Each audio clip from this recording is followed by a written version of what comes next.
This is Dr. Late. Welcome to my show. I just wanted to do this little thing because I think I forgot my most important gimmick at the beginning of the show. This is, of course, Doc, aka Guitar, aka, you know how it is, Marmello Hayes, aka Big Boomer, aka Yo soy Leche Cero, aka Mad Mountain Dew, aka Cactus Jack Cooler, aka Royal True Orange Cassidy, aka Crack Rockabilly, aka Tahokea, aka Terry Blunt, aka The Thizzler, aka Antonio Inokinidam, aka Wumbo Saruda, aka Sticky Choshu, aka The Perfect 10 Ryu, aka Magnum Suchio, aka Big Naturals Vibes, aka Bangai Takagi, aka Special K-ness, aka The Mochizuki Muck Dojo, aka The BB Hulkamaniac, aka Dandadan Fuji, and this is, of course, the prescriptions new show that I like to do with my partner. You know, uh, American numbers are too long. We're joined today by the ineffable BJ Bethel from SE Scoops. This recording came together last night. It was just, recording on a whim.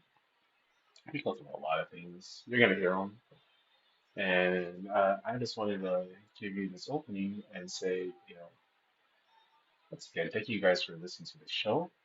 If you like the music that you're hearing here, uh, you know where to go. SoundCloud.com, Angelo Music, Nikko Angelo Music. That's Angelo Music. I'm gonna spell it again because I'm gonna rewind that back like the chow mein event. That is NIKKOANGELO That's Angelo Music at SoundCloud. So, hit my way up if you have any questions about any of these hot beats you're about to listen to or that you've listened to. So please, once again, like, subscribe, leave a rating, because the more ratings I have, the more uh, the more people get to listen to me, and yeah, I appreciate all of you guys who listen. I especially appreciate all my haters because if you're hating on me, then I must be doing something right. So, thank you once again. This is your host, Dr. Lariat. This is the prescription. This is Stated Wrestling. And, enjoy, enjoy.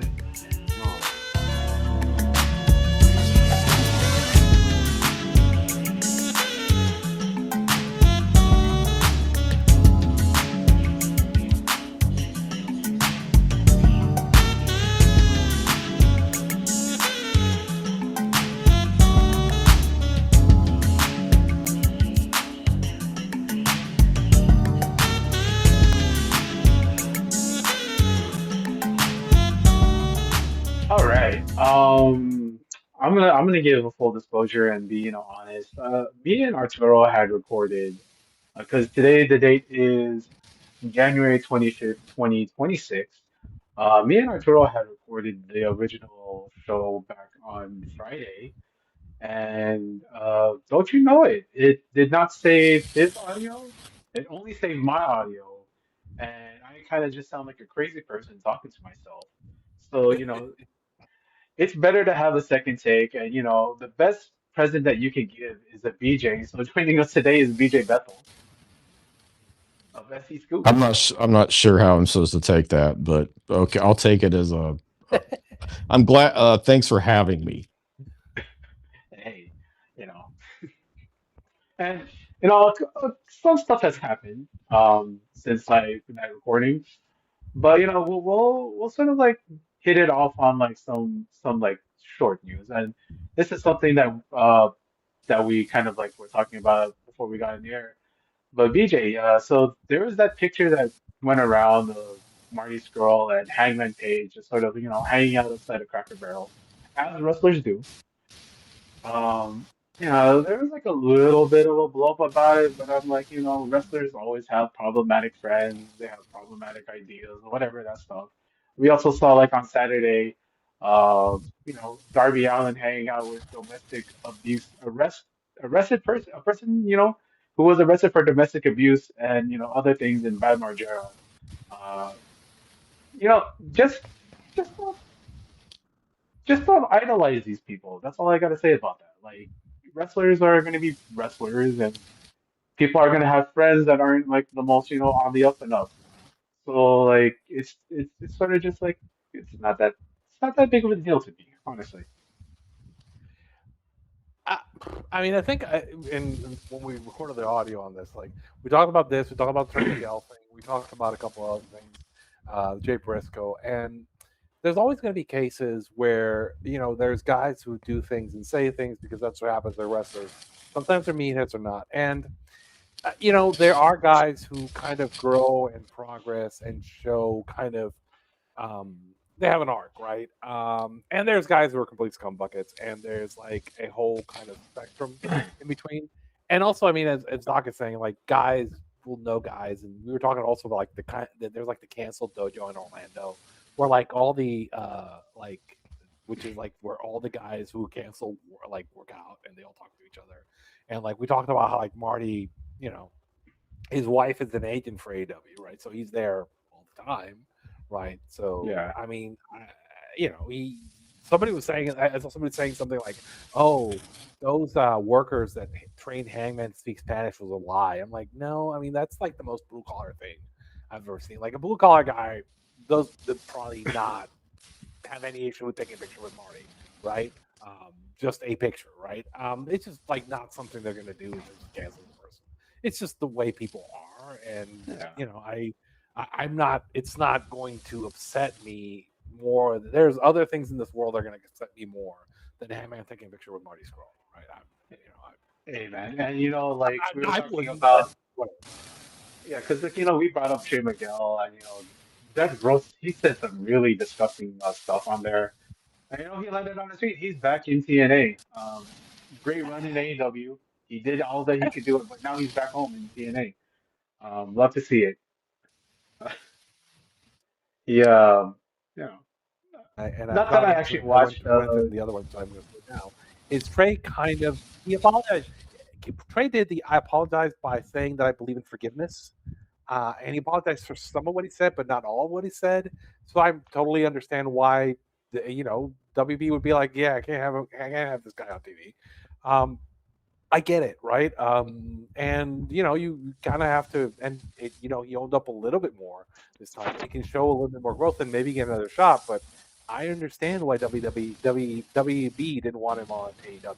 Right? Sorry, but he didn't really apologize for what he said, right? And somebody Yeah, compared it to the Jay Briscoe thing, and I was like, no, but Jay actually apologized for stuff that he did, and he did a lot of like redemptive. He talked to people, he helped people, he changed over time, and he had a like you could see it, and a lot of people like went to bat for him because he went to bat for them. So it's yeah, you can ask for forgiveness, but like you got to do stuff to like show that you're sorry, right? Sorry, yeah. but It's just like, watch what you say. A lot of people were treating him like he was a kid. He said that when he was 25 years old. When I was 25 years old, I wasn't really talking like that.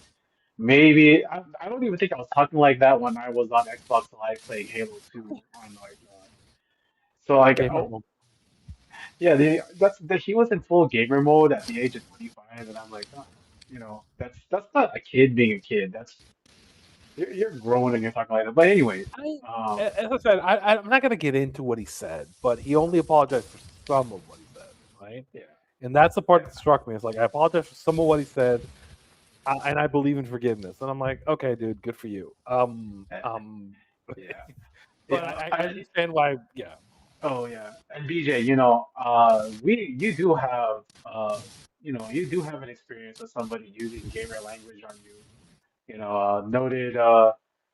Noted agent, former agent of Paradigm, Nick Love, is it Dick Piccolo? I'm not even sure. Mr. Piccolo just like sort of he flamed out and he crashed out, and I wouldn't want that guy who spends like 18 hours on Twitter, uh, you know, uh, just harassing people to be my agent. I'd rather he, be out there trying to find me the best deals, not, yelling at the second biggest company who pays the most that they're second rate. I don't think I'd want that. But Yeah, uh, he, his issues with me started last summer, and he was going off at Alvarez um and Dave Brian Alvarez and Dave Meltzer, the Wrestling Observer, about something, and he turned it into around AEW, and I just retweeted him and said this is something really stupid to do if you're an agent, and he just started spamming my timeline, so I just blocked him, and I figured he forgot about me because next thing I know, 4, 5, 6 months later, I get a message. What are you gonna say something about the Piccolo guy? And I'm like, who? Um, I kind of completely forgot about it, and then he'd been tweeting about me for 3, 4 months straight. I don't like seeing anybody lose their job. I don't like seeing any of that yeah, happen. Apparently, this was mutual between him and Paradigm. He's getting to keep his clients.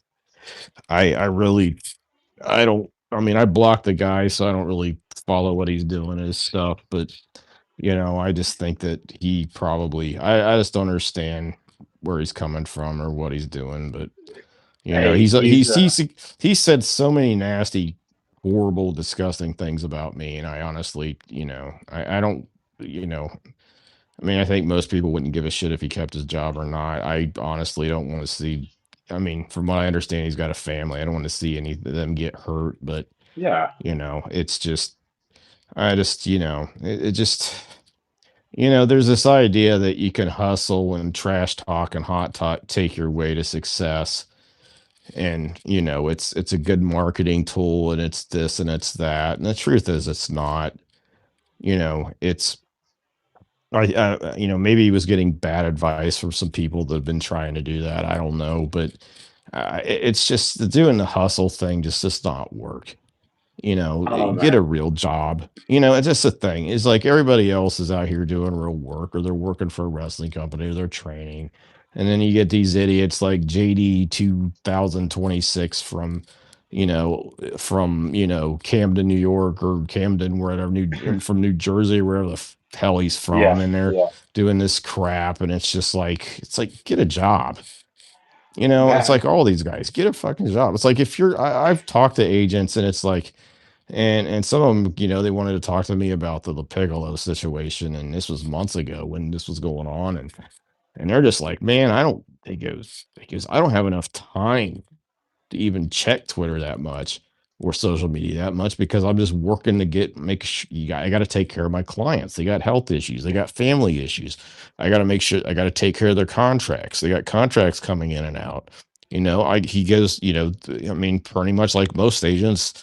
I'm guessing this is the same with Nick. He's got them across broad bands of entertainment and sports, different leagues, wrestling maybe, and other things. And it's just like there's not enough time to go on and do this stuff.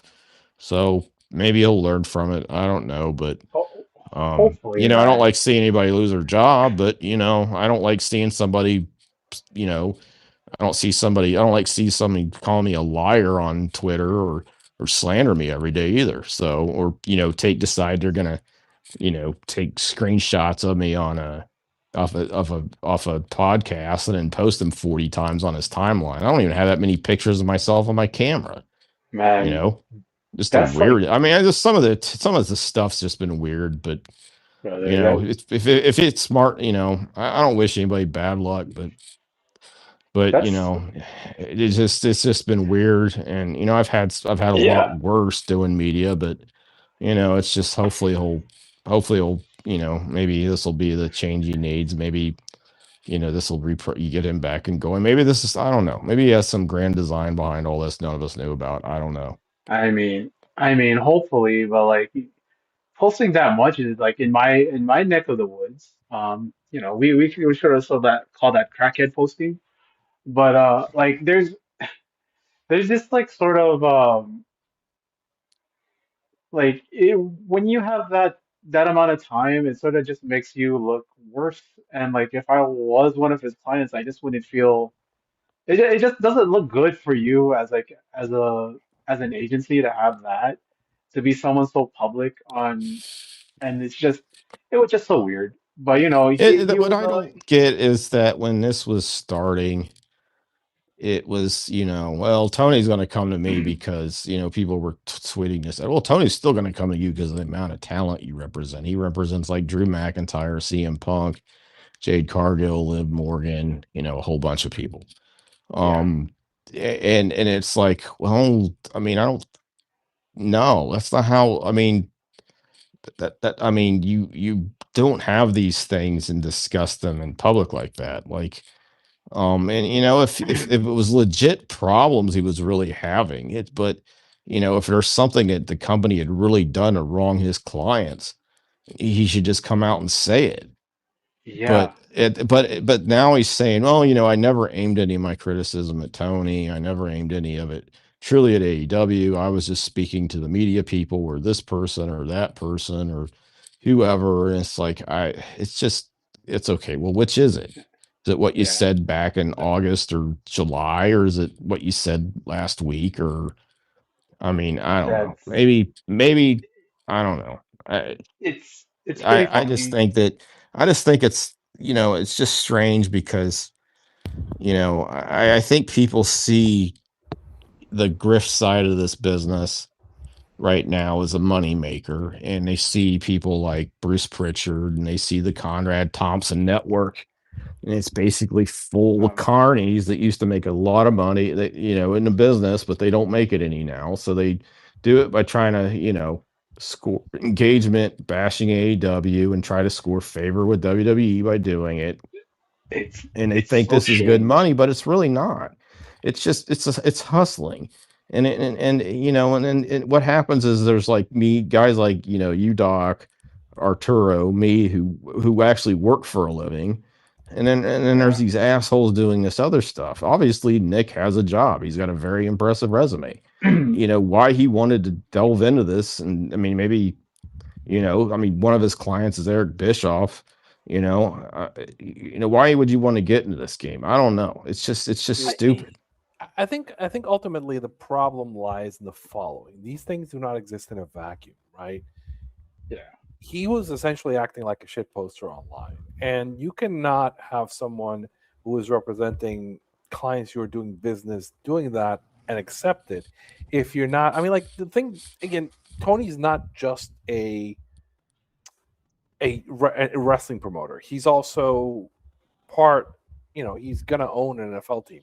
He owns the Premier League team, and you can't have if you're accepting this guy acting like this, then does that mean that like other NBA agents can act like this? And really, Yeah. it comes off like I mean, you're looking just there, you're looking at somebody who's deeply connected to two of the biggest sports in the world and the two and richest sports leagues in the world. and really, and I've said this in other spaces, and I'm talking about sports. The NFL does not play. They don't play. And I mentioned that like of the two, I've seen video of Tony Khan with Swerve and Roger Goodell just hanging out and laughing at a game, right? Um, the NFL is actually like Tony and his family are all kind of like they're the one minority ownership in the NFL. They're the face of the NFL in Europe.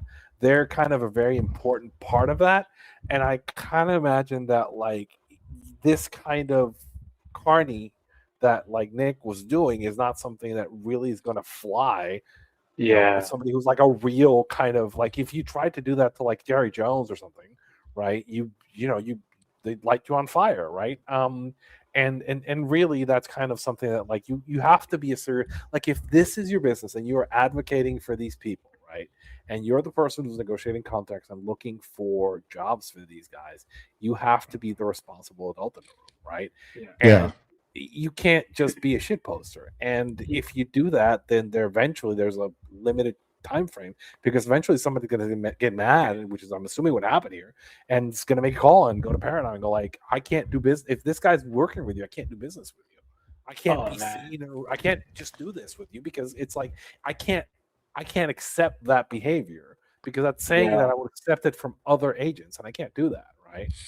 He's kind of just Obviously. posted stuff. I noticed. I mean, I don't follow him, but it seems like when he has major breakdowns, people send me snaps of stuff, and he was. I mean, I don't want to say a breakdown, but he was having. Apparently, it was a big enough event where somebody wanted to notify me of it, and they sent me this stuff, and it's like, um, he was in danger of losing a job. Then there was the story that came out on Deadline that he was splitting off from Paradigm. And then I guess somebody sent me, well, there was a remark he made to somebody sent me that, that this would give him more time to talk about, we wouldn't be as linked. He wouldn't be as like fenced in from comments now. And it's just like, Yeah, it's I just mean, like, like essentially, I have deep. if you're an NFL player and he's courting you, and let's say you're a Jacksonville Jaguar and you're trying to get, re-signed to the team. I mean, is this I mean, it just doesn't make any sense to me. I don't want to. I The don't NFL. want to assume that he's maybe people, maybe the companies, maybe Tony Khan really doesn't care. Maybe the companies don't care. Maybe his clients don't really care. But I I still wouldn't want to put this stuff out there. I I mean, it just would wouldn't. not want this person It representing me. That doesn't. is me personally. I would not want a Yeah. person, because It's not essentially good. that speaks for me, and that is also limiting my earnings potential. And Oh, the NFL has been known to just blackball people if they're not worth it, unless you're like a super talented, right? Yeah. So I mean, the it's NFL's a nasty player in itself. yeah. yeah. Yeah. What when I saw that Deadline article, like, people like sort of like, oh, when things show up like in Newsweek or like USA Today or things like that, these are, things can be paid for. This is obviously was coordinated to come out and sort of like paint them in a better light. I think the person that wrote that article out also said they're the new CM Punk PR person or whatever. But like Okay. it's sort of just, you get articles like that, and then of course you get another article that we read in the Hollywood Reporter where they were detailing like, oh, Netflix is not going to take on AEW, Oh, yeah, blah you're blah blah blah speaking of the blah. trades. So this one is interesting because, I'm going to set the scene, BJ and I were talking about this before we got in, and I was kind of like pointing out, like, if people have ever seen the Brian Windhorst meme where he's talking about Utah and he's going like, why would they do this, right? Because effectively, one thing that happens with a lot when you see kind of like these breaks and these news stories, happens in Hollywood, happens with sports. The agents have guys they call and give leaks to. And this particular article is really interesting because the way it works is, so the person who's writing is saying, I read the SEC filing. AEW was never mentioned in the SEC filing. And I have a source who this is Arturo speculating his name might rhyme with trash can. Um, um, Hi Nick. Sorry, but like not the other Nick, but effectively he has a source that basically intimated to him that like, they're like the ownership stake for AEW, which is like between 5 and 10%, is going to migrate over to the linear networks with the WB Netflix deal. Now, to me, the sourcing on this story is kind of suspect. And if I think about who could have leaked it, probably WWE side. And why would they leak it? Because they don't want it out there that like AEW might stay with Netflix in this particular merger. And I mean, like, is it possible? Sure, the SEC might tell them like they need to move it, but the person who's putting it out there, their intention is the most important thing. Why is this story out there? Right? Why is Nicholas Piccolo's story out there? Why is the story about the ownership out there? There is a deeper reason for this story to be out there. And again, it's like if this story had like more sources or like AEW was legit mentioned on the SEC filing, they would be a little bit more solid. But since it's like kind of speculative and like rely on one source, and this particular writer has leaked stuff for Endeavor and WWE before, I'm like, this is probably being put out there by WWE, Yeah, right? because a This lot of that was just purely, it's mostly purely speculation. Also, they never once mentioned that through the end of their contract with HBO Max, that AEW will be staying throughout their whole contract, yes, which lasts until 2028. And also, they also have an option that will most likely be picked up by by Max, and it's just Yeah, I mean, it's just ugh, it's effectively, but no, I mean, to me, it's effectively. I think that the purpose of the story, is to kind of not make people think that like Netflix might cancel the WWE contract early. That is what I think yeah, that article is there for. Because again, even okay, so let's walk this through. Even if it's the scenario that TNT and TBS own a share of AEW, that doesn't mean like Tony can't like he's gonna stay on. He can still sell the network. He can still sell his show to whoever he wants. Like 5 to 10% is not voting stock.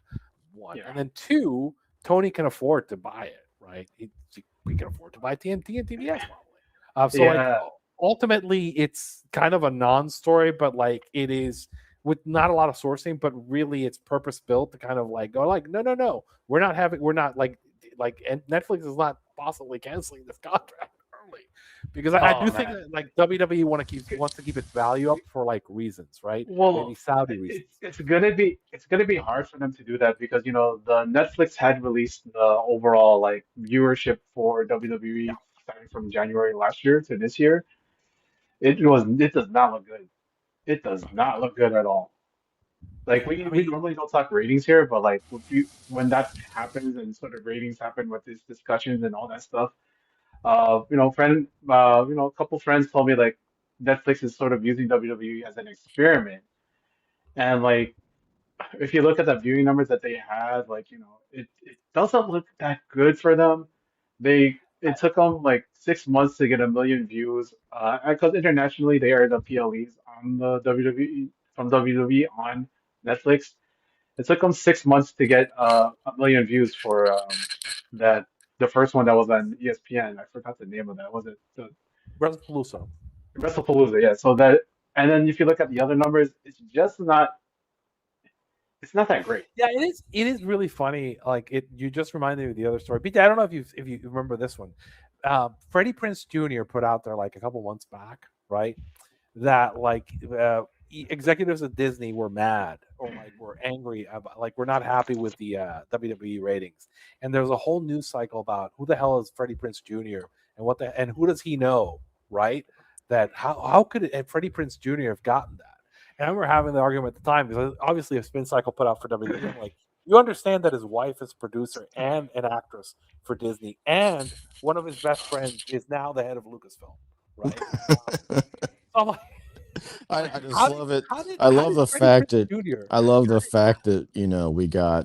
we got Joe from Joe's wrestling page and his Reddit account saying we're gonna believe this guy or whatever on Yeah, the I mean, like, case Is of the the most connected and you Hollywood can and you can people there literally are. like if you go watch yeah. the segment, Well, you I can can tell literally you like right now. I mean, what ESPN? I can tell you this from my own sources is that ESPN, the people in ESPN, are not happy about. They don't understand why they signed a WWE deal, especially at 375 million per for how many years, and That's crazy. they don't see the sense of it. The thing is, this is a deal that was done above them. This was done at the I Disney mean, executive level, yeah, it's and effectively this and was all about the carriage fees, right? And we can kind of I think I've I explained mean, it it before. was Yeah, it was supposed to, I mean, I guess in their it mind didn't it would work. help bolster the whole purpose with the Universal app was to basically to find a substitute for the carriage fees. So basically, Yeah. what would happen is these cable streamers would come in, and if you go back and read all the press releases when they announced it, don't worry, soon your cable carrier will just have this available, and you Yep. won't have to pay the $39.90 a month. Well, guess what? That's not happening. They went to YouTube TV, and it's like it might be the end of this year before they even get this. They made a deal, and it No, may be before the end of this year it's available, and they well, haven't made any other headway with anybody else. And they wanted to strong arm the cable companies to raise the carriage fees, right? yeah, And because they were going to give them WWE pay per views, and the cable company said like, oh, we'll put it on, but we're not raising the carriage fees. We'll put yeah, it on as a separate service that if the user wants it, they can pay more. But Yeah. like ultimately, I mean, like it was being driven by a one off negotiation, which as I said, like I think the ESPN WWE marriage is one of these things that like I don't think is long for the world, honestly, no, because Oh it's my. just there's reasons this came together. There's they got Ari Emanuel's canceled. relationship for other people. There's also that there was that Oh, relationship there. There was UFC not, they probably wanted to make good with Endeavor because of them not keeping UFC. In fact, they wanted to offer ESPN offered them less than half of what their previous deal was. I mean, it wasn't until and Paramount came along that they were even close to hitting the $1 billion per year mark, and that may have had a lot. They may have that may have had more to do with Trump than what they saw in a value UFC because Dana um, White, TKO, those guys are friends with Trump. I don't know that one for sure, but it would Well, I mean, explain a lot of th- things. But another thing also too big is time, that big time, big time. another thing too is that I mean, a big part of old cable part pay per view was WWE pay per views, Mhm. and yeah, and and offering that as part of a side dish to this, it makes no sense audience wise for WWE or based on the $39.99 a month. But if it's offered through, if you can get it for free through your cable streamer, then it makes sense. But the thing is that I think they've kind of underestimated just how how hated the carriage fees were by these cable companies and the streamers. yeah, They want that money back. And the thing was is half your cable bill, whether you watch sports for it or not, went to ESPN. That those days are gone. They're not wow, wanting to get that back. And I can tell you this for certain that YouTube TV was thinking of, they regretted signing up with ESPN because it like doubled the price of what their streaming service was. And it that's killed their crazy. and on top of it, they were thinking of, I know for a while they were thinking of a purchase of TNT Sports just to try to, put in something that could possibly be a cheaper but alternative sports platform to run against ESPN or something to Wow, replace it. So, that's but also this, I mean, there's a lot of politics with that deal, but the thing is, it's just you're asking a lot of people that are WWE fans who could just get the network for $12 a month and get all the pay-per-views. Okay, fine. Well, then you got to get Peacock, and then you can pay $10 for the pay-per-view. Okay, well, Or get fine. it When for all of free. a sudden you got to hey, pay $39 BJ, a month. hey BJ, so WWE had the Saturday night's main event this weekend, right? Yes. Um, they are no longer on. They no longer have a WWE splash page on Peacock. Wow. Well, I guess it wouldn't make sense because how many times are they going to be on Peacock over the next year? 4? Yeah, Yeah, yeah, I if think that. some of that I've thought, right. My initial thought when they made this deal, right, then when they made this deal, was that NBC canceled them or Comcast canceled them ahead of the split because they knew the split was coming, and they didn't want to keep WWE on Comcast, right? And I think also because they were probably talking to WWE, WB, the initial plan, if the initial plan was to merge, then it also didn't make sense. And like it was going to Versat. And like obviously that's kind of changed. But I also thought that when that happened and when they did the ESPN deal, that Saturday Night Main Event would eventually move to ESPN proper, right? Because if you remember the press release, they talked about primetime shows on ESPN as a possibility as part of the deal, right? So Yeah. I thought it was going to migrate, but I suspect with the way this is played out, where like nobody's watching it, right? And it's not been like it's been disappointing, then I think ESPN hasn't pulled the trigger on bringing it over, right? So effectively, the Saturday Night Main Event thing is kind of, it's kind of this weird kind of like thing hanging out there that's like not really part of anything, right? And I think obviously, I think Peacock is paying for it and they're delivering it, but they're not. I mean, I don't think I think it's not part of their plans long term, and I don't think ESPN wants it either, right? So Yeah. it's in this weird limbo right now. I think it's just, with the NFL being, there's just the room for loss leaders right now is disappearing. And I think Major League Baseball has discovered that. Um, the NHL has, the NBA to, they kind of got lucky with Amazon, but people were praising WBD for not getting them just because of how bad the ratings were to start the season. Now they did rebound, they did do better. This is where I think where AEW has some strength is that they're a better buy per viewer. Yes, and per hour. As in there, you can get them cheaper, and you're not going to get the same ratings, but you can get a good chunk of that ratings for a lot less I mean, they're money. comparable. They're comparable to the NHL, and honestly, now, and again, obviously, we are assuming because when you did the story on the HBO ratings, and I went out and did the math, my assumption was that the HBO ratings over time, given the way the trend is between TBS and TNT and the viewing Yes. subs, was that over time the subs and the people viewing it on HBO would grow, and the people viewing it on TNT and TBS would fall, right? Yeah. And That's been a theory. That's a theory Dave well, Meltzer has also talked about, and Dave Meltzer is talking about numbers I posted on the board, effectively. okay. But So, I like, also think that the thing that a lot of it comes down to with like WWE's biggest problems with Netflix are one, their demographics on Netflix are just totally mismatched for WWE. And I've said that could be that could be a good reason for Netflix to bring them in, because that bolsters that. But the problem is the search engine. The problem is the algorithm. The problem is, you're not getting that show's not. It does not get the Stranger thing season 5 big bump because they run every week, and it's the algorithm. I mean, there was one week where they finished like 5 spots behind a 4-year-old Osama bin Laden documentary. And these numbers they're putting out on Netflix for the total minutes viewed or global hours viewed or whatever it is, they're 20-30% skewed.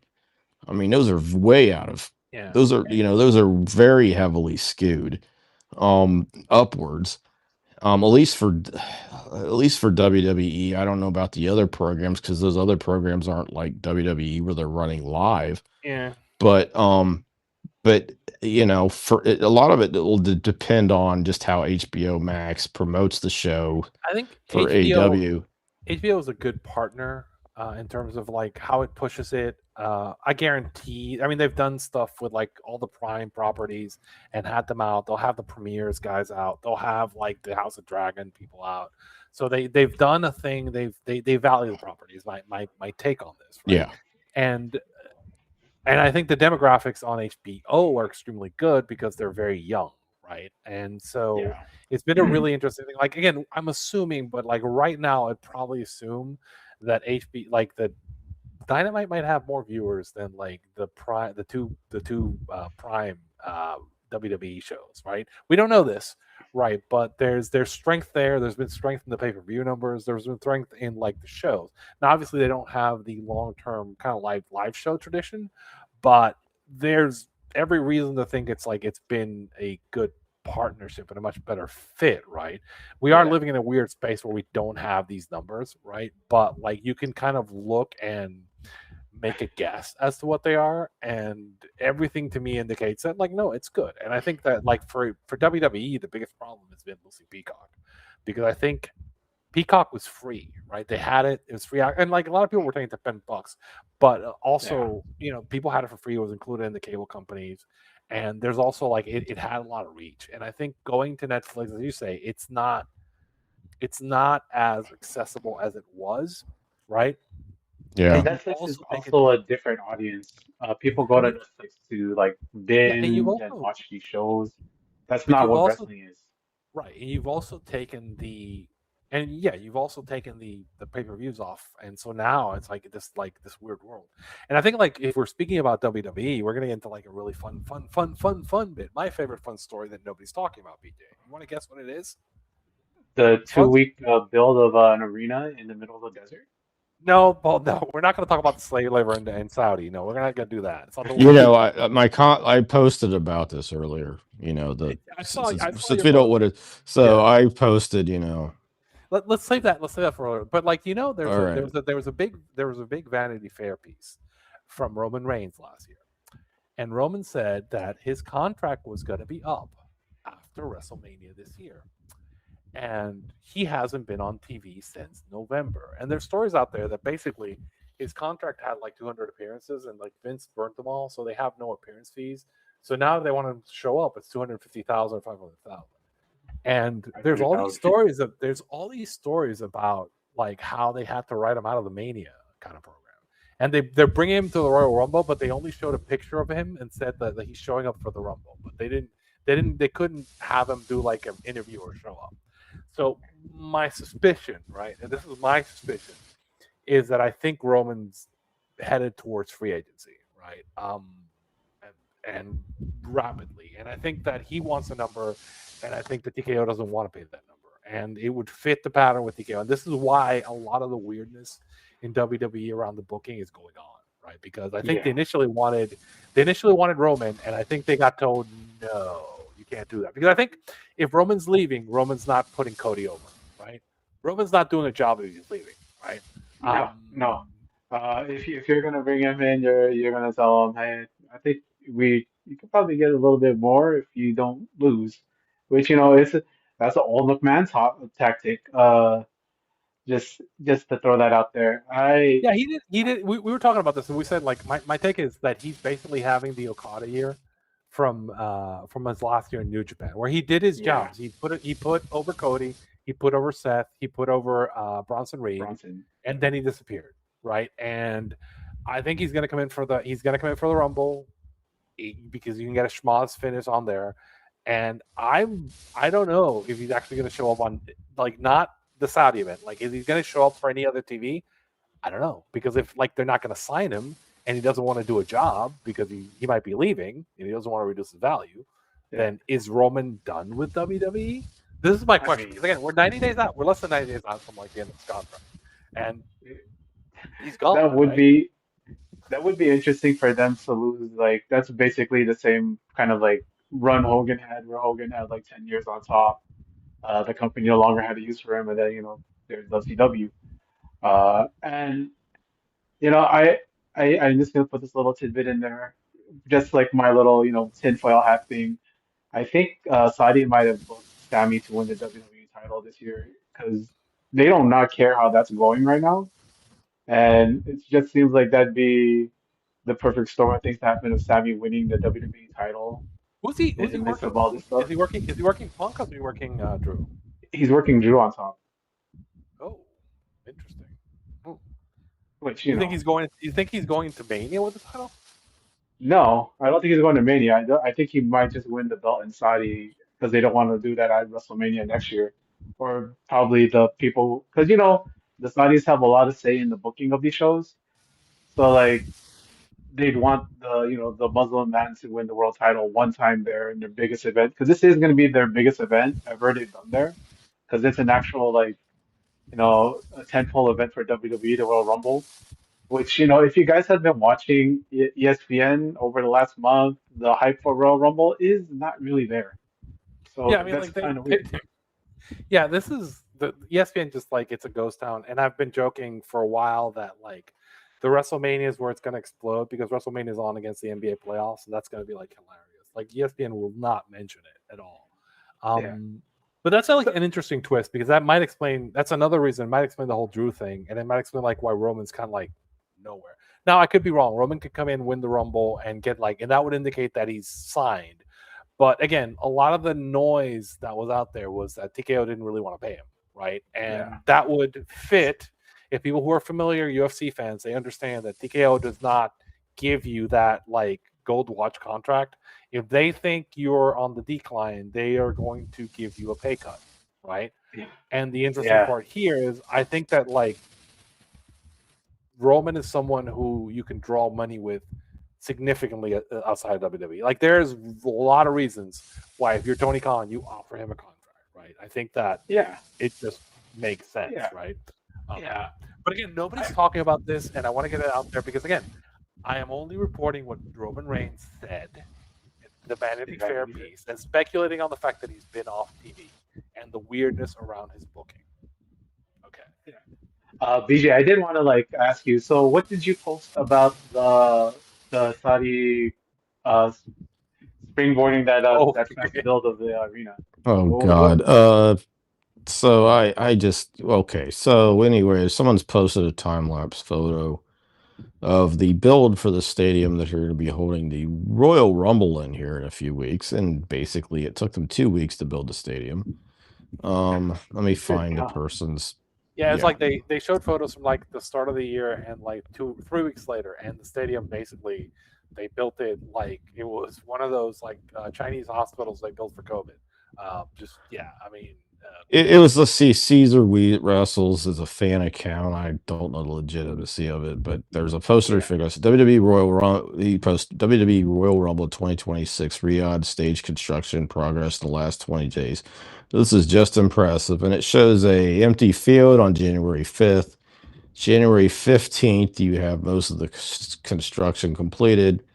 And then January 25th, it looks to be completed. You have the Royal Rumble overhang over the ring. You have, looks like just on the end closest to the stadium, you still have some lighting and stuff that needs to put up. The seating's there, That's and, it's just, okay, there's modular temporary stadiums they built. This was something they did during London, the Olympics.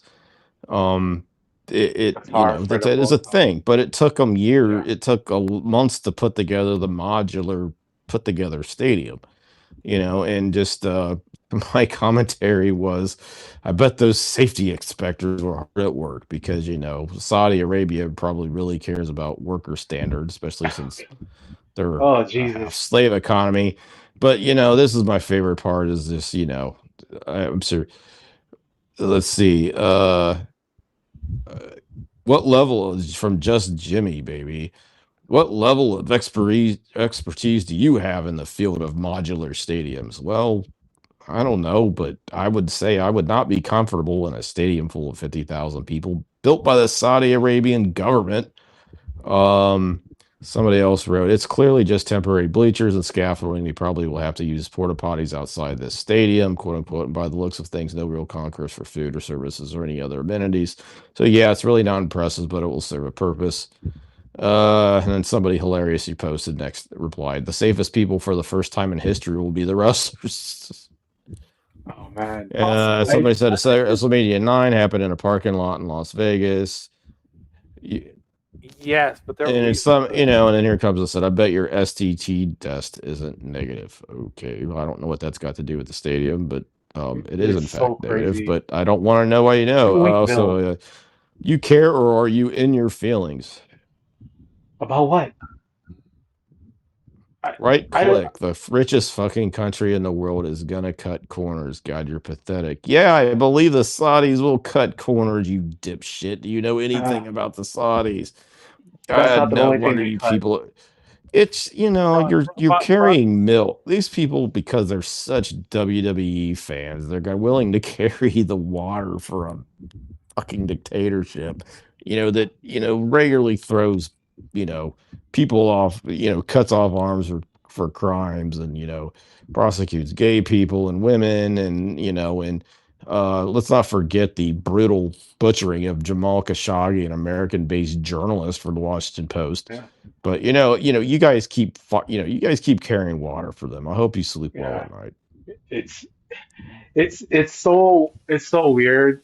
Um, we might see the part of if this stadium falls apart on live pay-per-view, that'd be a tragedy, but that'd also be like, holy shit, I don't know how you come back I, from You that. know, I mean, let's not forget Nick LaPiccolo client CM Punk having to apologize when he went to the Saudi show last time.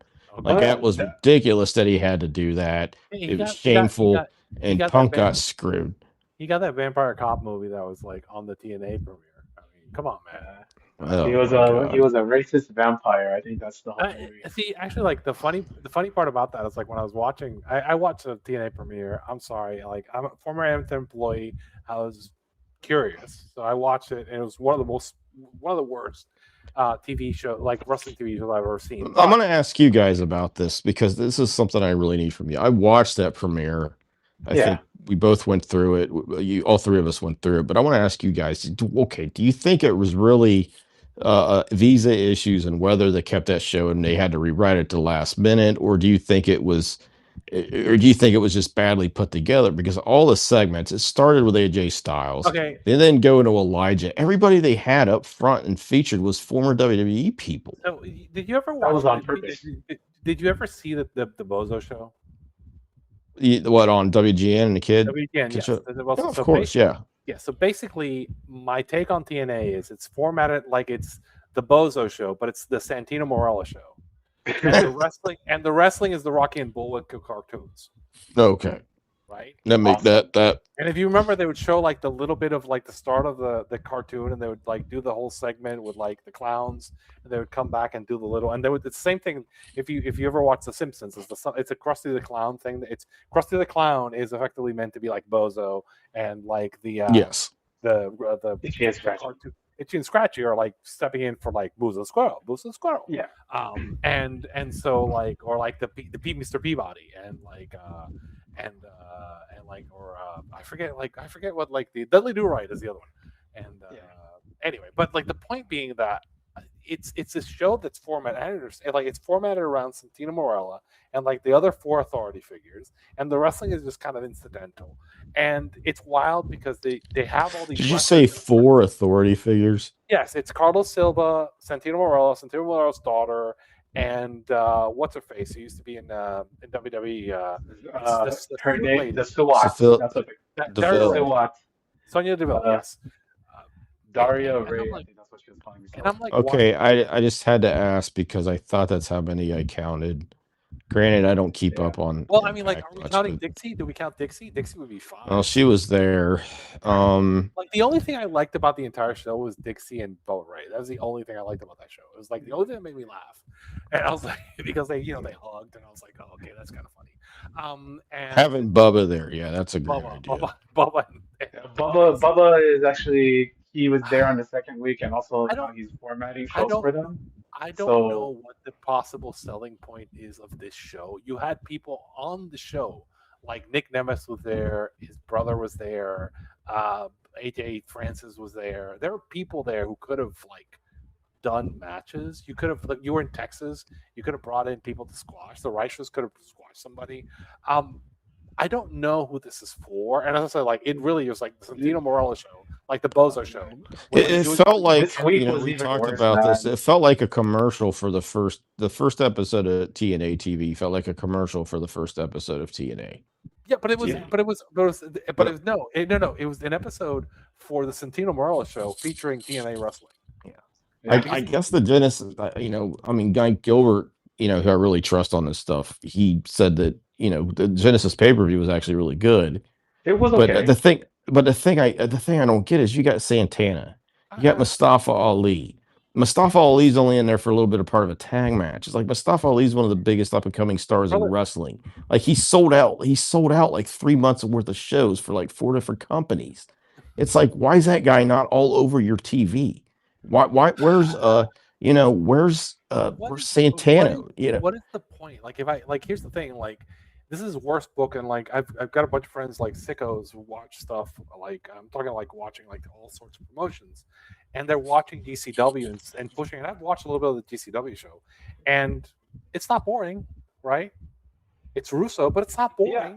It's not good, weird. But it's not boring. It's not boring. Like, I'll watch DDT. I'll watch like Dragon Gate. I'll watch CM, and this is all much more interesting, better. Like a random, I could throw a dart, and like a random match on the Dragon Gate show is better than, like, it's worth more of my time than any TNA show. I'm so happy that Big Boss Shimizu is back and he's ripped. Big Boss Shimizu the rules. And then I'm so happy that Sahara and Daiki joined the Natural Vibes and Natural Vibes. Yes. On. I'm sorry, BJ, like Dragon Gate are like little our favorite little promotion out there. And then I'm watching CML. I'm watching Commander and Bandito like bring the house down, or I'm like watching like they turned Dorada and Mystical heel during the middle of a match because they were popping too hard for Bandito and Commander. And I'm thinking, what is the point of TNA in 2026? There is no point to this promotion. Right? Let me tell you something right now, and I don't give a crap what anybody calls the number 1 or number 2 or number 3 or number 4 promotions in the world. Yeah. Right now, if you put, I'll give, I think WWE's on a creative downswing, but I think NXT has some really good episodes. So I'm not going to say anybody WWE related. But just say they're the number one promotion, WWE and NXT, number two, AEW. Those are the top two. I'd say if you're going to put something on, it's an actually good TV product. Why not CMLL? Why not Stardom? Why not New Japan? Why not Dragon Gate? Why not Wrestling Revolver? Wrestling Revolver, operates in the Midwest. They've had some shows in LA. They rarely have on much better stuff than anything I've seen on TNA. I don't understand. Shout out to you, Sammy. By the way, Triple A gets it right now. Triple A, like, I'm full credit. I don't want to give credit to them, but like credit to Deadman and Jeremy Borash. They're doing a decent job there. I think it's because they just have been given hands off. And another thing is there's always the things I've been told is basically WWE's booking TNA. So I don't know how much Dreamer and Delirious have, because I honestly think Delirious isn't that bad of a booker. I think I've seen him do some great stuff in Ring of Honor. I just have a real hard time believing he thought this was the best way. I watched Delirious booking Sinclair TV. And I can tell you right now, I have a hard time believing he thought this was a good episode to go air. I just really don't believe that. I've watched him do some masterful episodes of TV. Yeah, the rumor is like that Bubba Dudley was the one that helped format the show, and that makes more sense when you look at his run of Ring of Honor and what he did to Ring of Honor. Which was put himself over at the expense of everybody else in the building, and try to leverage it so he can get a WWE job. What I don't understand is why in 2026 you think the Santino Morella is your biggest star. Because I don't either. Like, again, I used to do this exercise with one of the I forget. I'm sorry, I'm forgetting your name. We did this thing where we basically would count the time people were on screen for AEW and WWE for like a year and a half. We did that. Yeah. And it was really interesting. Like, you could see who they thought they were starting to push, because, like, for example, Rhea Ripley was all over the TV, right? Darby Allin. Shout out to you, Brian Zillon. Like, this was when they were like starting her push, and like Dom was all over the TV, and it was clearly like the person who was the most on TV was Santino, right? All over the TV, not Santana, not like their champion, not. Well, this goes back to me thinking how much control WWE has over this, because this, putting Santino is on funny, and it would pop Pritchard and these other losers, or pop Dudley, or they think he's cool. It doesn't have nothing to do with actually trying to build an audience or what you want to do with the show. Here's the thing, but like, I remember like the Pritchard book and NXT, which was I remember like the classic episode of Pritchard booked NXT is like, do you know the episode with Gunther and like Sailor Soray, right? That is the same episode. It's Gunther, and I remember like we watched the show because it was Walter was working Roddy, right? So it was Walter and Roddy, right? And we were like, we want to see the Walter and Roddy match. It seems interesting. And that's when he reveals the Nazi gimmick, and then Soray did the whole thing with the coin and her grandma, and it's one of the wildest and funniest and weirdest episodes they've ever done. And again, like, it was there was wrestling unintentionally funny. Well, no, I mean, like, it was like, but it was wacky, right? And like, it's wacky, it's interesting. Whereas like this TNA thing, it's like the thing that kills me. It's boring. It's so boring. Like the thing it's like Ezekiel, right? Elias, the old Elias Ezekiel. Like, he's doing this thing with a horse, and he doesn't know like how to ride a horse, and he's panicking, and the horse is panicking, and it's what is going on? Like, watching, like, this is like I can feel the life leaving my body as I watch this. It's like, what in the world? It's just so funny to me. Hey Arturo, there are clips going around of Undertaker on Cody's podcast, right? And so Undertaker is talking about being a Mil Mascaras Blue Demon guy growing up. Because he's from Houston, and he said he would go to the lucha shows. So I kind of believe him, honestly. Yeah, I believe. I mean, like, essentially, like, the guys who are running that room in AAA, it's him and Borash, and they're probably calling Tenay.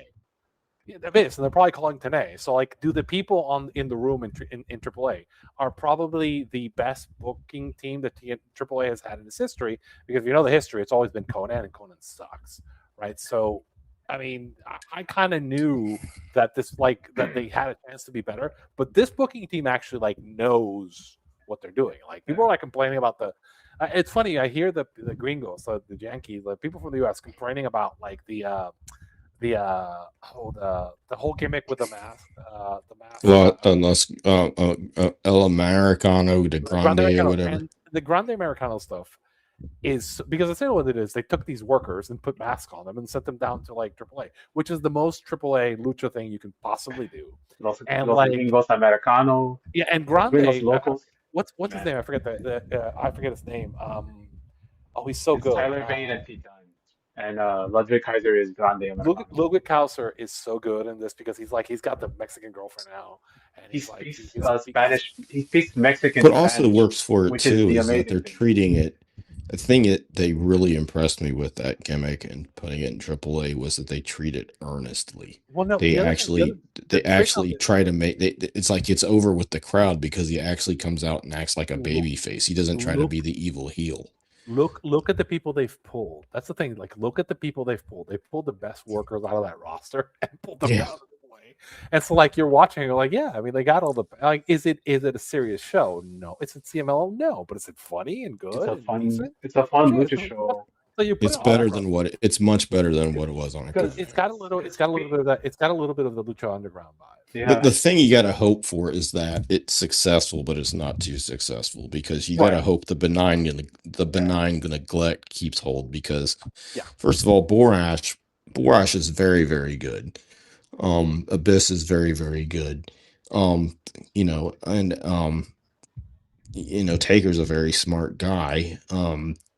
I think that what they gotta hope for is like what happened with SmackDown and Paul Heyman, where they were able to do their own thing over there for a while until it became more successful and they destroyed it because it was making Stephanie look bad. So, Yeah. but I they mean, should be able to do that since it's down in Mexico. it is funny that they gave the reins back to Ryan Ward and SmackDown, Yeah, which is kind because of like Rob Viper, we talked around him because he talked about like White Chickens and all that stuff. Rob Viper, friend of the show.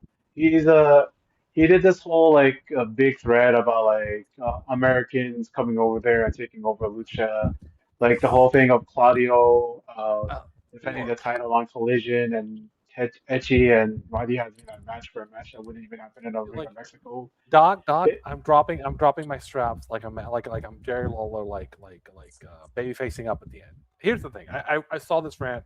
I saw the whole thing. This is. I want to be polite about this.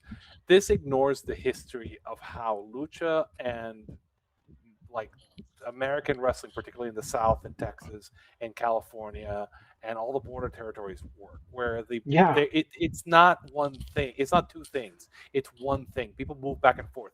Mascaras move back and forth. Santos' brother, I forget his name, was the big star in Mex. Like these guys move back and forth, the Guerreros, right? So this isn't a thing where like Gorma and Goliath. This is not a thing where you have a separate territory. The problem is like the way the history is kind of laid out currently because WWE in the Northeast won, it's kind of lost. But the Hollywood territory and like the Texas territory and all that area was very much like integrated into lucha, right? And also kind of like having the Japan people. Like, so this isn't something that's like new. The American foreign traveling geeks coming in and working with the lucha guys is not culturally irrelevant to like what you do in lucha because it's the thing you've like if you look at the biggest angle in the history of AAA, what is the biggest angle? It's Los Gringos Locos, right?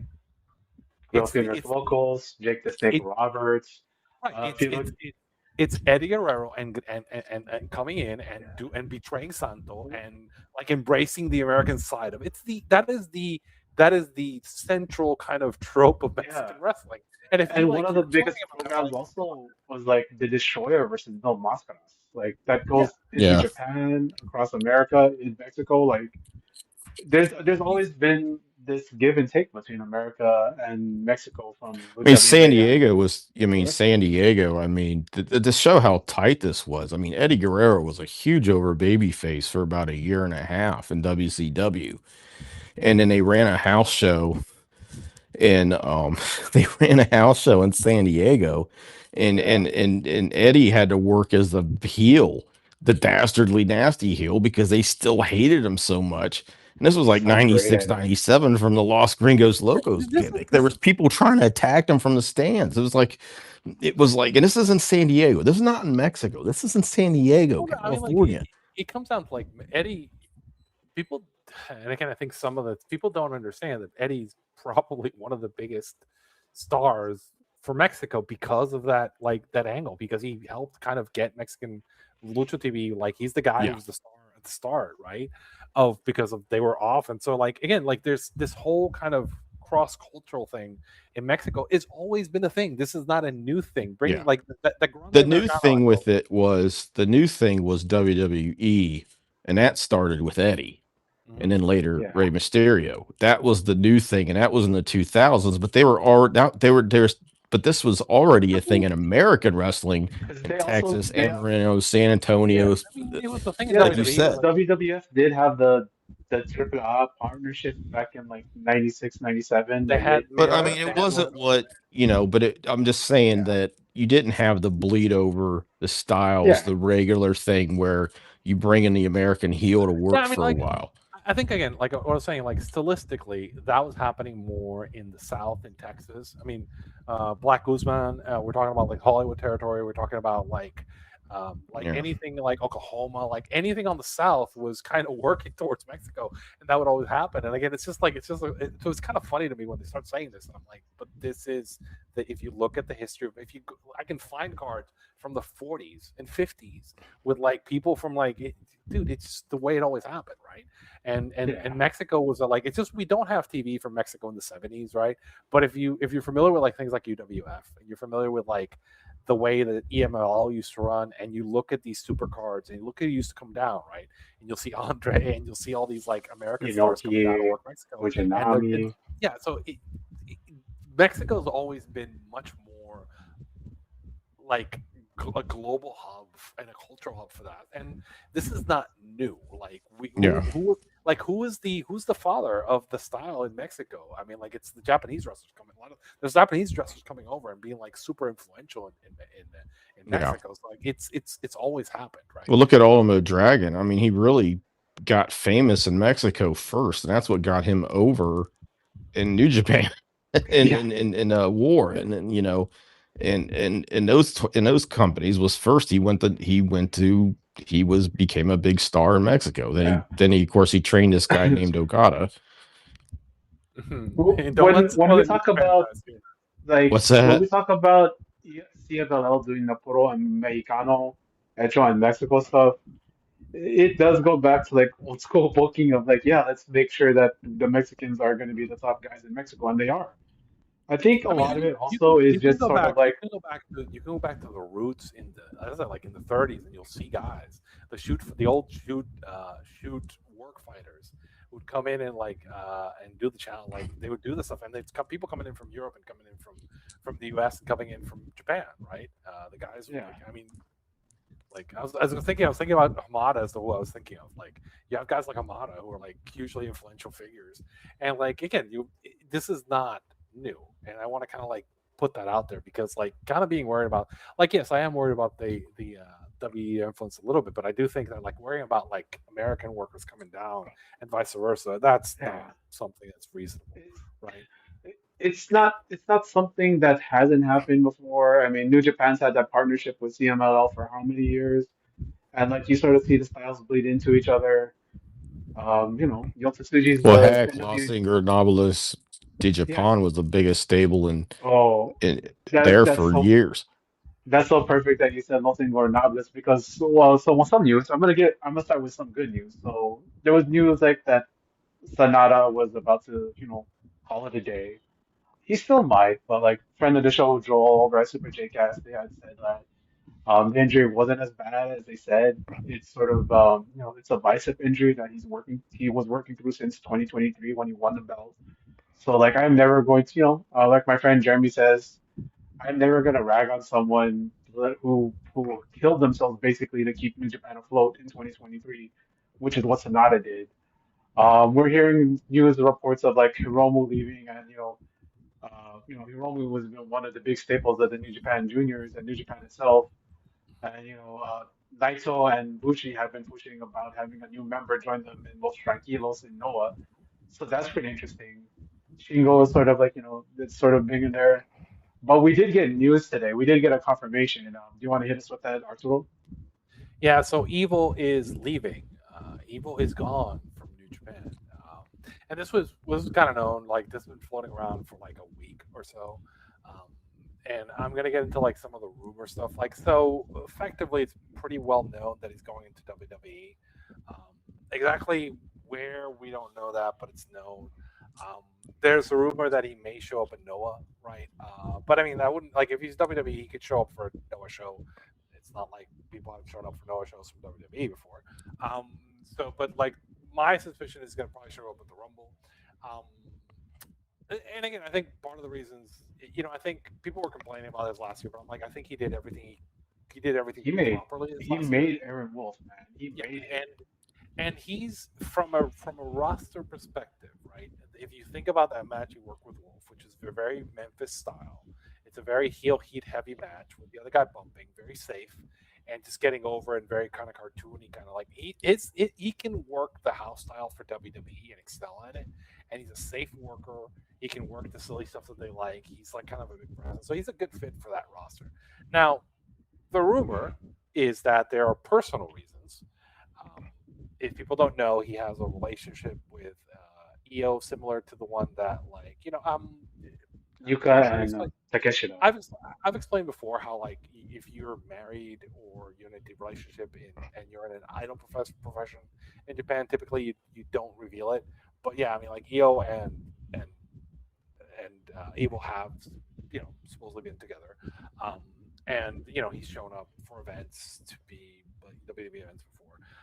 There's also kind of like some rumors and some photos around if people are watching that WWE, what is it, Unreal, or like Yeah. with EO and Triple H that are floating around. I'm not going to get into it, but like there are some rumors on that line.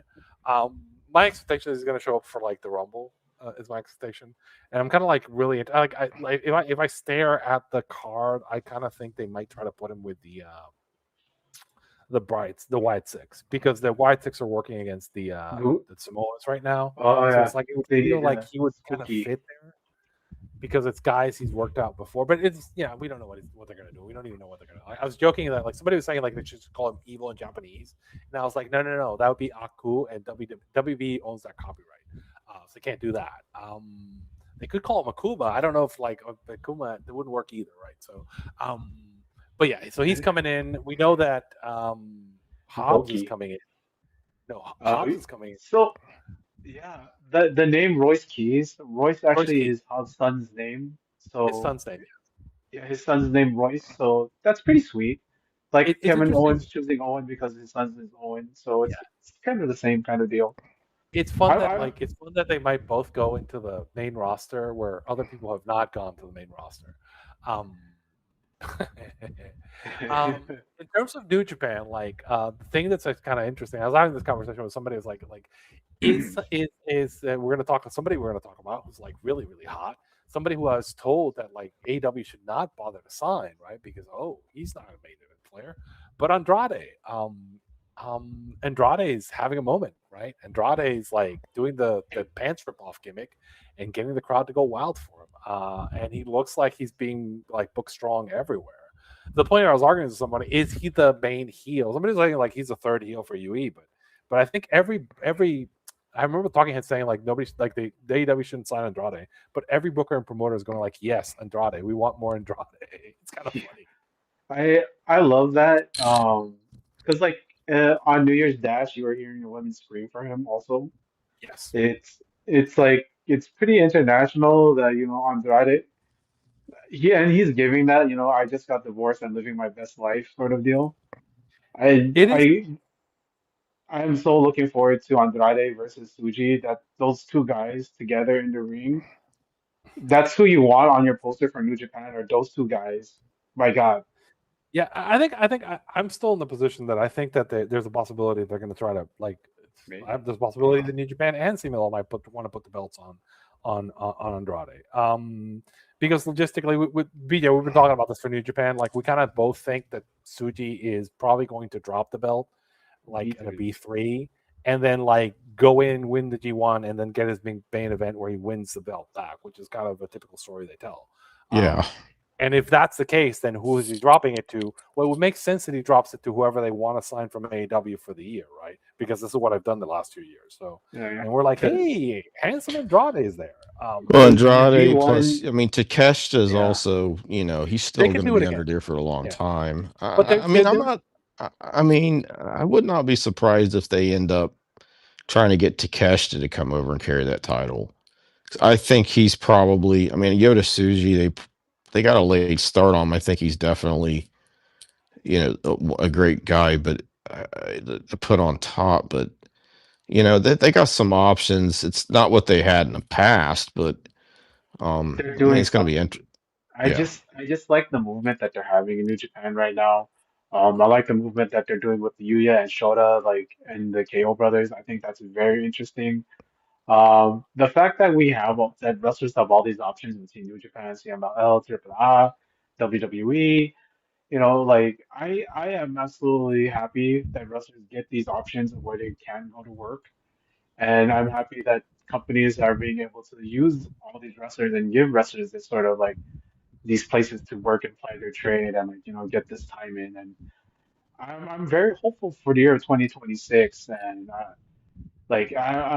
I'm just I'm pretty excited for the direction of New Japan, for the direction of Dragon Gate, even the direction of Noah. Like I've been watching a lot of Noah lately, and it's been great. The whole build to Jake Lee and Suji has been awesome. It's just been like old school wrestling, just Suji being disrespectful, killing all of Shingo's friends, and then they're selling out Osaka. So That's something is happening. impressive. And this is probably the hottest they've been in a couple years. So yeah. I mean, I think again they shifted. They're moving. There's a plan. I'm kind of interested where they go. And again, I like Wolf. I think they've got something interesting there. Is Suji the guy? We don't know yet. Maybe. I mean, like the business is picking Yeah. up. I do think again they're going to tell a story which is their typical story. And it is kind of interesting to Um, see. And we've heard from multiple people that like yeah, there's going to be AEW guys near the top. It does look like Andrade is one of them. Takeshita, it does seem like they're going to put the TV belt on him. That's the thing I was like, we're looking at like yeah, he's probably going to beat ELP. They're not going to have ELP beat the guy who was just the IWGP yeah. champion. They're not going to have him go to a draw. They're gonna want him on TV because he'll defend that belt in Ring of Yeah, it's Honor, in mostly like yeah, the in TV partner really AEW likes and Takeshita. CMLL. So yeah. So it's So are just we it's just perfect. It's perfect, Doc, man. is there anything we haven't covered, Matt? Um no, I think we've hit like every corner of what we talked about, especially what we talked about when we first recorded. So I think we're good unless there's something you just found right now. I gotta jump off because I'm at one. I'm on Oh. 1% as far as my battery. Oh, yeah, yeah. So if we're done, I think we're done. But so let me just get this in. Uh, hey, BJ, where can people find you? You can find me at uh just find me on Substack. Search BJ Bethel Substack. You can also find me at Twitter at BJ Bethel Tweets, or on Blue Sky, which is now becoming my preferred area of social media. But if you got any story tips, you got anything you want to drop off, if you anything you think it should be covered, just let me know. Thanks so much for coming on, BJ. Hey, no Good problem, night, guys. man. It's always a blast. And Arturo, you too, you Doc, you guys are great. Hang in there. And I'm gonna go and rest up so I can shovel some of this foot of snow. I gotta Oh, shovel more of it tomorrow. oh, So yeah, have a good one. thanks, man. Well, for that.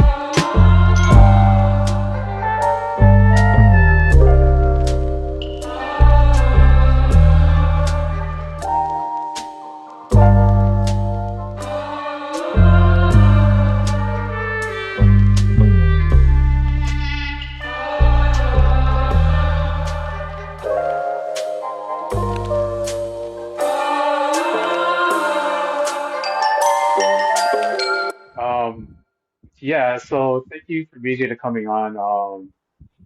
But yeah, like I said, I'm very excited for 2026. I'm very excited for what's going on in Dragon Gate with the guys they're pushing. I was gonna say this because CMLL is still having a moment, man. They're still selling out. It's crazy the run they've been on, and I honestly think Claudio is big also in CML. They love Claudio in CMLL. They love Bandito in CMLL. I think I wouldn't be surprised if Andrade takes the belt from Claudio. Like honestly, it Hmm. just especially since he used us the La Sombra name.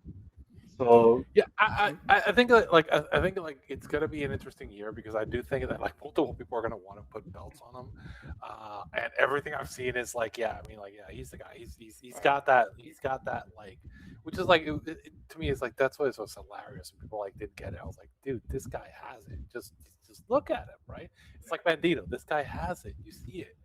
Um, and again, like it's gonna be interesting. I think that like it's gonna be kind of a very positive year for it.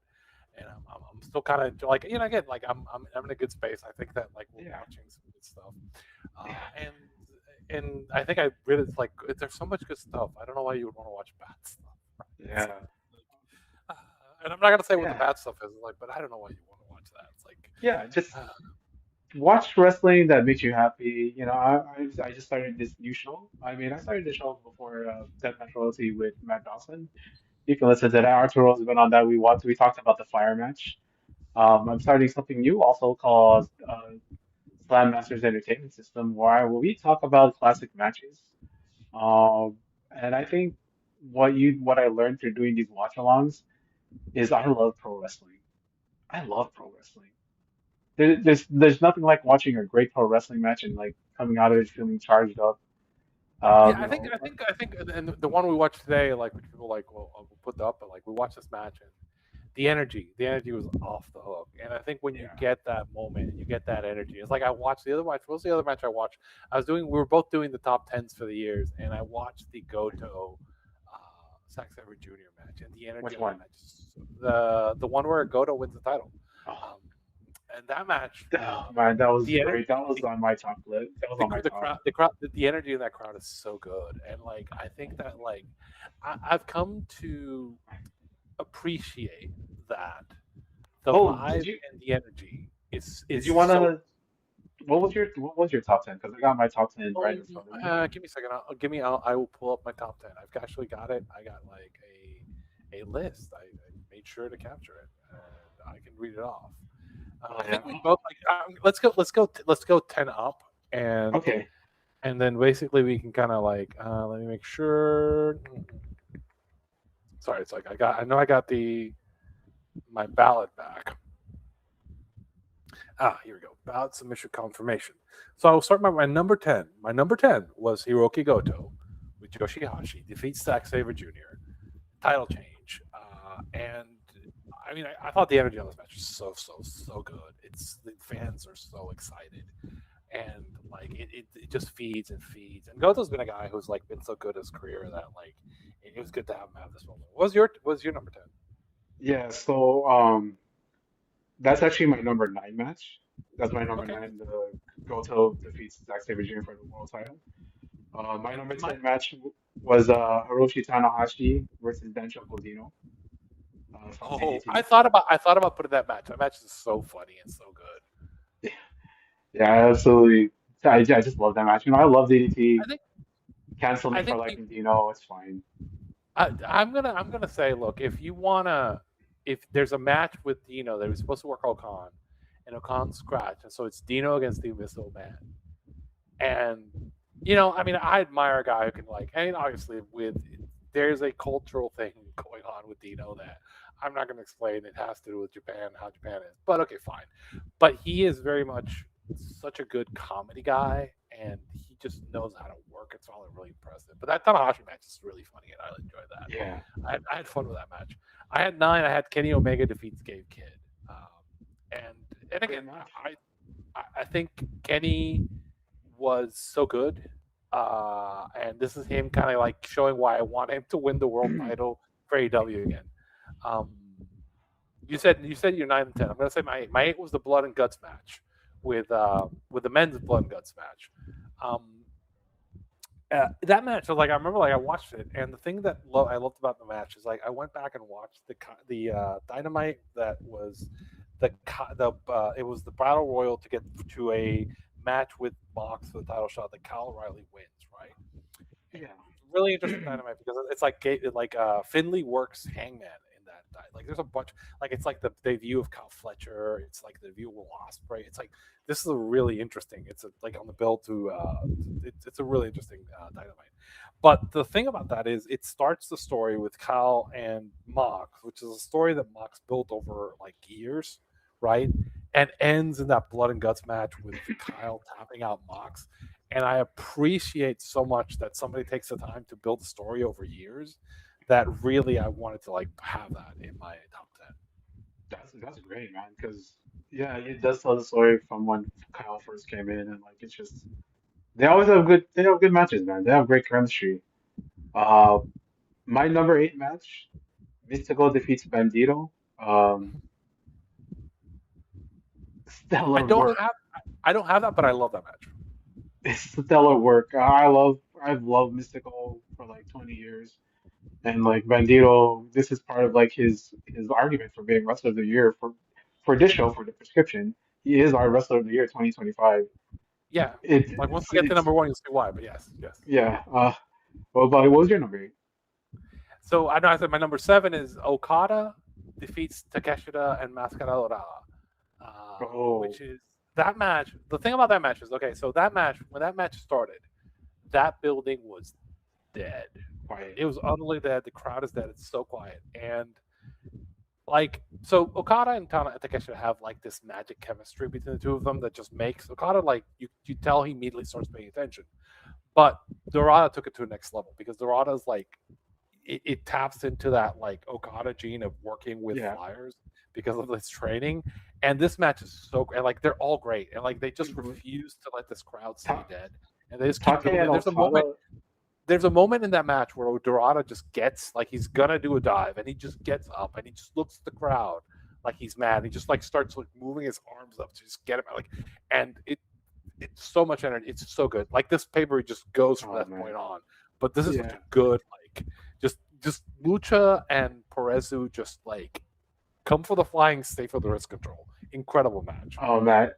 Take and Okada were such great bases in there, and it's those were the two guys you put with him to make sure that he shined in that match. Yeah, that match is like Yeah, it's like oh my god, Dorada. yeah. Yeah. He also had like two singles match. He had the singles match with Okada, and then another singles match with Takeshita that were also great. My 7th match was Chihiro Hashimoto versus Sare from the 10-year anniversary show on Sendai Girls for the Ooh, Sendai ooh, title. ooh, ooh, ooh. I Hard love those. hitting, vicious, love it. If you love if you love hard hitting Inokiism, this is the match for you. You Yeah. know, we have the modern day Inoki and Sari versus Hashimoto. If you have that name, you gotta come hard. It's a great match. Great match. I'd call that one my favorite Joshi match of the year. I saw that. I had it. I did not quite make it, but it was my favorite Joshi match of the year. My number 6 match was my favorite retirement match for 2025. It was Kyle Fletcher defeats Dustin Rhodes. Um, Ooh. yes, I know, I know. I actually watched both that and I watched the Talsaya and Tom match. And I was complaining about that match because I didn't like the strike exchanges. I liked that match, but I wasn't quite there. Everything in this Kyle Fletcher match and Dustin match kind of came together like as because like there was an injury and they had to like scramble and call an audible and come up with this.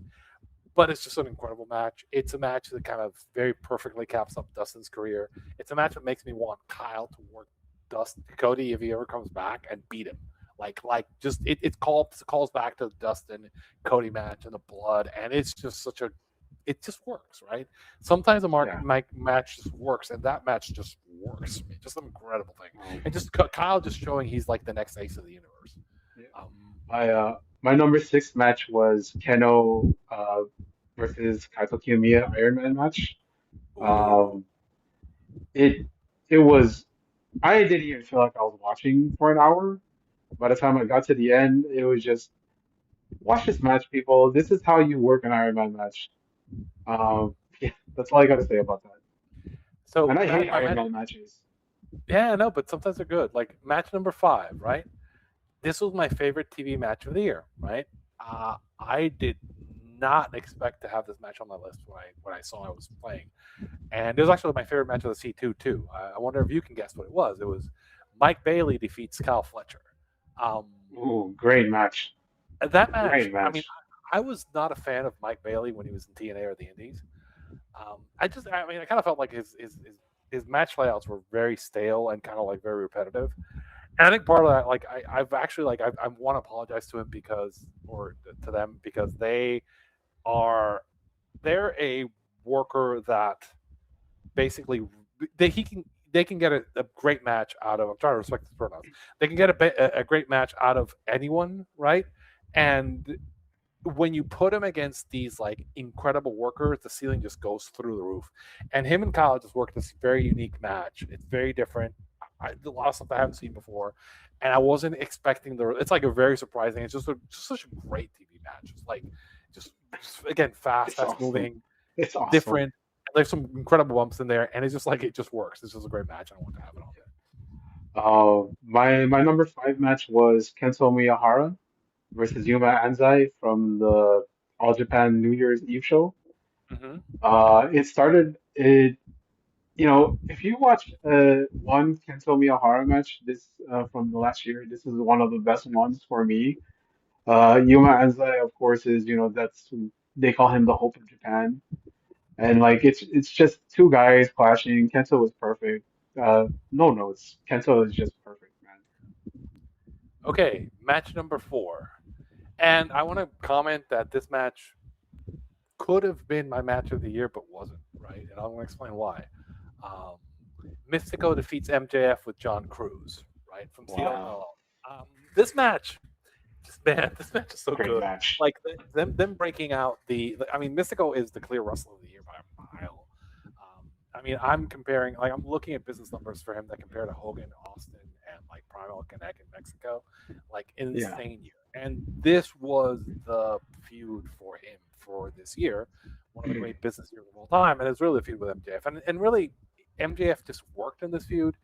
MJF cut weight. MJF was kind of like going away from like the worst of his instincts, but a lot of his stuff did work in Mexico. John Cruz is excellent in this match. The jingoistic ballet, everything just kind of works in this match. The one reason I did not put this as match of the year is, God damn it, MJF, you should have put up your hair, right? Yeah, it should have been a real Apuestas, but he Like spent like those if thousands if of this dollars to go to Turkey. if this match ended with MJF getting a buzz cut, it's maybe the match of the decade possibly. I But like think I mean, like I think MGF is smart enough to know that he still has that in his well, I mean, background. like honestly, he was getting married, so I understand why he didn't get it. Yeah, Like but fine, yeah. but boo, boo, boo, Now boo. now in 2026 he does really have an now you can really make AEW pay out the ass for that. Yeah, Um, well, he went to Turkey. yeah. Anyway, we think. What do you have for number 4? Number 4, Love and Peace, Jackie Kamei and Rita defeat Courage, Dragon Dia, and Yuki Yoshioka. Uh, when they won the tag, that is one of the craziest tag team title matches I've watched. Man, I saw It's that match. And that match was freaking great. I was a little bit more. If I'm looking at like the best of Dragon, maybe I want to probably have like uh, Bendito and Flamita and like, but yeah, no, I get it. I get it. Jackie and Rita are Yeah, the best babyface tag team. They are like the modern day Ricky and Robert, as far as like they come out, they get the crowd on their side, they sell, they work, they do all these stuff. It's just, and the crowd is so with them.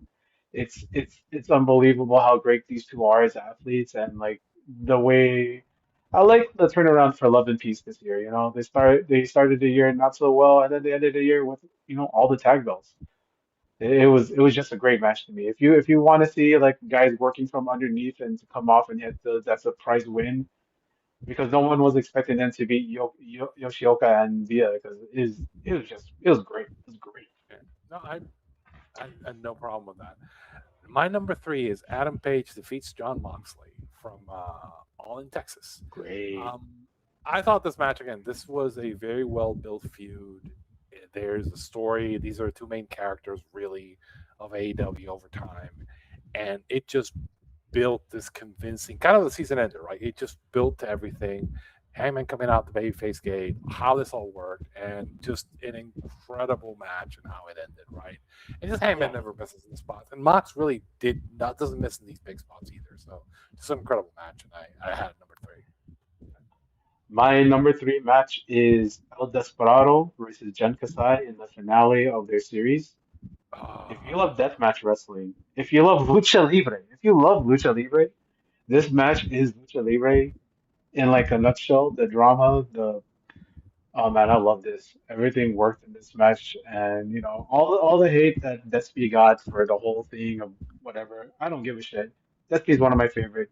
Jen Kasai is one of my favorites. Awesome match. okay, so my match number two, and I'm gonna cut the promo, right? You do not deserve the dignity of death. I sent it you a lifetime of mediocrity. Your life will continue. Your career will continue. And it'll be good. It'll never be great. People will like you, but never love you. Because the star that you are will not compare to the monster that you become. So you will dwindle, be replaced, and be forgotten. Then one day, many years from now, someone will ask, whatever happened to Mariah May? Oh, She found out what happens when you try to kill God. Um, FAFO. I almost went match of the year with this. I think Tony Storm. I mean, this was to me the promo of the decade, and this was may have be the most important US, one of the most important women's feuds ever. Yeah. I mean, it's all submitted silly about what happened. I think the promo was great. This is just a match that should have main evented that pay per view, and I, just the, like everything about this, like the build. Remember the build, the dude, attack, and like the blood and the shoe, and it's just, so good. And the honestly, this is why I'm glass, like, man. the more I think about it, I'm like, Chris is nice, but we got to get back. We got to get the belt back on Tony. Yeah, I watched it. I was there live in the building for this. It was, you know, I've been there for some death matches over the years, but like this is the first time I've seen like a women's death match sort of hit the same highs as like, you know, you'd see from like Swerve and Hangman or Mox and Tony, Hangman. I haven't It's seen. I just mean, you and I watched the Gama Megumi and match this year, and this match is on that par in terms of emotion, and that's kind of the highest praise I can give it. yeah. And Tony might so be to see what Mariah's output is without Tony. Tony might be one of the greatest, you know, yeah, yeah. performers in What do you got number? yeah, number two from that same show, Revolution 2025, of course, which I did attend live. Uh, cage match, Kyle Fletcher versus Will Ospreay, the match that Man, made my sister and my cousin a fan of Will Ospreay. I wanted. I mean, I thought about that match, and I thought about that match, and I thought about that match, and I ended up with the Bailey one and the Dustin match just over it. But I respect the choice. Oh, man. It was, you know, I went to that show, I wore my Cactus Jack shirt, and I have like this sneaking opinion that you know that Ospreay knew I was wearing the Cactus Jack shirt. I'm not saying that I'm a backstage, but I'm just anyway. Like so, shout out to you, Will. He did the whole. He went full Cactus Jack in that match. I love that match. Violent, bloody, high flying. Two guys who aren't juniors anymore, who are like men-sized men doing these things. I love it, man. Give me the blood, give me the violence, give me a cage, give me two guys that know what the fuck they're doing, and I'm there. And that was only my number two match. Yeah, I Where mean, were you for the number one match? I think we both agree on the number one match. We picked the Ring of Honor match, right? We picked Bandito Yeah. defeats Konosuke Takeshita. Um, Oh, just one of the an greatest incredible matches I've ever that match. watched. It's so good. It's so good. If I have a nitpick, I wish they'd done a muscle buster. That's my only nitpick in that match. It's like I wish they'd done a muscle buster because They should have done one. they should have done one. They do all these tribute spots. It's such a great, incredible match. The energy's so high. Bandito's having an insane year. Takeshi's having an insane year. Um, just again, These like are where the two most outstanding wrestlers for the year. This is where they meet in this one match, all in weekend Super Card of Honor, which I love that they're combining now It is, with their and All I In. remember like I remember that weekend, and like there was a WWE show, and there was a lot of it, but that was the match of the weekend, and it's still the best match. And like there were some really good matches that, and again, I almost went Tony Storm and Mariah May, Yeah, and I would have been justifiable. I think like anything, a lot. There's I think everything, most of like, but like I think Bandito Takeshita was the match I thought was the best. Like just I keep going back to it, man. Like so good. it's great, man. What you could put that match in Korakuen Hall. You could put that match in Sumo Hall. You could put that match in Arena Mexico. You could put that match in Arthur Ashe. You could put that match in Madison Square Garden. You could put that in the Staples Center. That match would be over no matter where you put it. Like it is one of the greatest matches I have ever watched, and you know me, I've been watching this for 40 years, and Yeah, I mean like to make me like go wow, like it made me it feel takes like a lot. it is funny that like I always go like the matches are making me remember spots, right? Yeah, And it's funny that like the Bailey and Fletcher match makes me remember spots, and like the Mystical MJF match. So like, the top five is just matches. The Dustin Rhodes spot with with the screwdriver, right on the screwdriver in the knee. knee, I love that. So, like so anything like I make me remember something, right? The spots at the end, the ending of that Bandito Takeshita match. Um, like thinking about that like again like that the Dokata Takeshita Dorada match where I'm thinking of Dorada. There's that moment where he's just forcing the crowd, right, where he's just basically willing the crowd to just go wild as he's like doing like it's just you see this from a performer again, like also like the spots with Mox and Kyle O'Reilly, Kenny just summoning his powers, the crowd just screaming their heads off for Goto. These are Yeah, kind of the emotional highs that we want. Like, and I remember that match with like again, I thought about the Will and Kyle match, and I was like, but what do I take off, right? So I get it, right? yeah. It just again, I think there was it is a good year in terms of it's a good year because there was no. I mean, I think both of us agreed on the match of the year, Yeah, but I think we feel like I didn't expect us to do that, man. I did. yeah. I mean, I'm You could see surprised. I mean, between our list how different our lists are. right. It's but to us to come out the consensus is it's pretty insane, Yeah, honestly. we did not coordinate our picks, guys. It's like it No, just it happened at like the top. Oh, okay, we agreed on that, and it makes sense because we both think that Bandito was like it this year. And again, I think Mystico obviously is a wrestler here. I think Bandito's probably like my favorite worker. He had the highest yeah, hit rate for me. brother. Uh, him and Kyle Fletcher are the two guys who are like every time like God, my God, we need to get If both these heads working. if they take the ROH title off Bandito versus Andrade, do it on Grand Slam Mexico, brother. And Bandito versus Andrade on top of Grand Slam Mexico. Yeah.